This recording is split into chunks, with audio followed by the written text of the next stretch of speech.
Saya sebagai Ketua Kolegium Okjin ya Pak. Jadi dalam hal ini kita mengetahui bahwa tidak semua dokter Okjin itu perempuan, dan tentu pemeriksaan antara laki dengan perempuan atau perempuan dengan perempuan itu sebenarnya prinsipnya sama, bahwa kita ingin menjaga marwah dari proses pemeriksaan.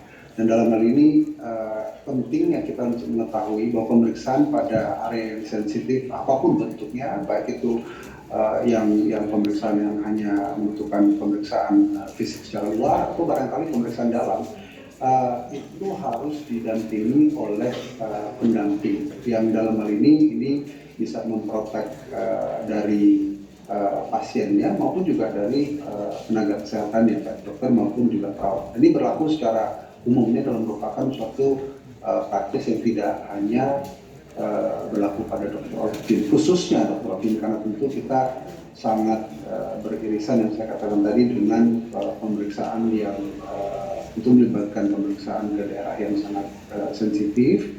Tentu ini sangat memerlukan pengertian, kepatuhan, dan juga tentu dalam hal ini compliance yang sangat harus diterapkan setiap kali kita melakukan hubungan pemeriksaan pada dokter dengan atau tenaga kesehatan dan pasien. Jadi secara SOP itu betul SOP rumah sakit ini adalah suatu SOP yang standar yang tentu dari kacamata untuk pemeriksaan kedokteran. Ini kami ingin memastikan sekali lagi bahwa pemeriksaan secara umum dan juga khususnya pemeriksaan sensitif harus didampingi oleh chaperone, dan dalam hal ini yang biasa dalam pelayanan klinis didampingi oleh perawat. Hubungan antara dokter dengan pasien yang terbina berdasarkan hubungan kepercayaan.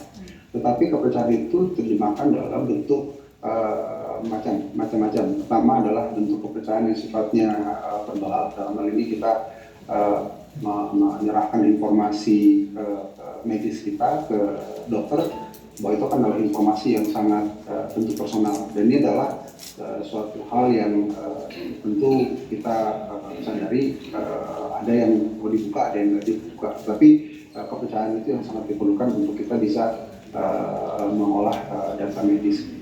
Nah, pada saat kita melakukan pemeriksaan, nah ini apalagi kalau kita bicara tentang pemeriksaan yang sifatnya fisik yang saya sampaikan tadi, izin itu baik itu secara verbal maupun secara written consent itu memang diperlukan pada beberapa hal yang memang punya indikasi medis. Tapi pemeriksaan fisik dalam hal ini konsensual yang diberikan adalah pada saat minimal dokter itu melakukan pemeriksaan, izin itu adalah bagian dari suatu proses, bahwa betul berdasarkan maaf ibu saya periksa, maaf ibu saya akan melakukan pemeriksaan dalam, hal-hal yang memang merupakan suatu izin yang kita minta.